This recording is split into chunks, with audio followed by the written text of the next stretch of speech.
বাঞ্ছারামপুর সত্যের সন্ধানে প্রতিদিন। সবুজে করবে আগামীর বাংলাদেশ। Paikarchar student and youth welfare সোসাইটির বৃক্ষরোপণ অভিযান শুরু। রোমন হায়দারের তথ্যচিত্রে বিস্তারিত।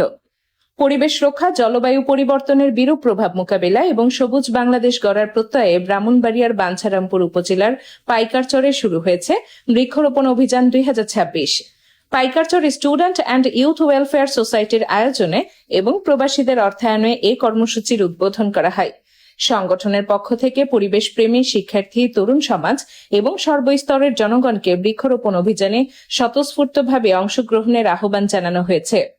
বৃক্ষরোপণ কর্মসূচিতে উপস্থিত ছিলেন Paikarchar student and youth welfare সোসাইটির সদস্য সচিব মোহাম্মদ মহসিন, আহ্বায়ক অ্যাডভোকেট মোহাম্মদ মোশাররফ হোসেন, সমাজসেবক আব্দুল আওয়াল, মহিলা বিষয়ক সম্পাদক তারিন আক্তার, ওয়ার্ড মেম্বার মনির হোসেন, সদস্য সাইদুর রহমান, সমাজ কল্যাণ সম্পাদক আলামিন, কৃষি ও পরিবেশ বিষয়ক সম্পাদক মোহাম্মদ রবিউল হাসান, অর্থ সম্পাদক মোহাম্মদ হেলাল উদ্দিন, দপ্তর সম্পাদক সাদ্দাম হোসেন, ক্রীড়া সম্পাদক বাবুল মিয়া, সমাজসেবক বাবুল মিয়া, আমিরুল, জাকির, জসিম, রিয়াজুল, বাসির, শরীফ, সজীব, মোবারক, আরিফ, বিন ইসলাম, নাসির, সুমন সহ সংগঠনের অন্যান্য সদস্যবৃন্দ প্রমুখ।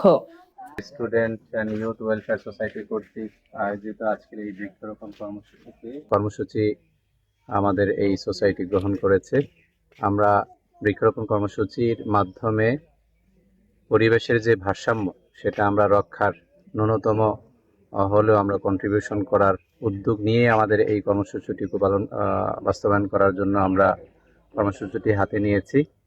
আমরা পুরো বাঞ্ছারামপুরে এই বৃক্ষরোপণ কর্মসূচিটি বিভিন্ন প্ল্যাটফর্মে আমাদের এটা বাস্তবায়ন হচ্ছে। তো বরাবরের মতো আমরা আমাদের এই গ্রামে আমাদের এই কবরস্থানের এই রোড এবং আমাদের ওই দিক দিয়ে আরো কিছু রোড আছে, সেগুলোতে আমাদের ঈদগাহ রোড সহ যে বৃক্ষ রোপণের জন্য আমাদের গাছগুলো আনা হয়েছে, এটা জাস্ট একটা উদ্যোগ। এই উদ্যোগে আমরা পরিবেশের ভারসাম্য রক্ষার যেই আর আমাদের বাংলাদেশে এখন যে তাপমাত্রার প্রভাব, তার একমাত্র কারণ হচ্ছে গাছ। এই জন্য আমরা পরিবেশের ভারসাম্য রক্ষার জন্য এই অভিযানের আমাদের এমপি মহোদয় উদ্যোগ নিয়েছেন, অর্থাৎ পাইকারচর গ্রামবাসী এই উদ্যোগ নিয়েছেন। আমাদের ঈদগাহ ময়দান আর আমাদের অন্যান্য রাস্তাঘাট আছে, সেখানে আমরা সবাই বৃক্ষরোপণ অভিযান আজকে সূচনা শুরু করেছি।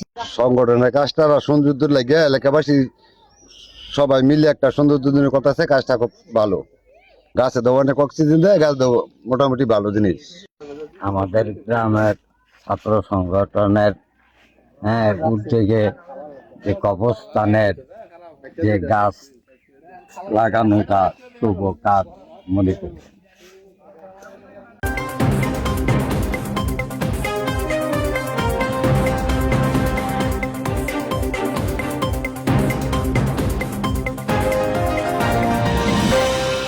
ডেইলি নিউজ বাঞ্ছারামপুর সত্যের সন্ধানে প্রতিদিন।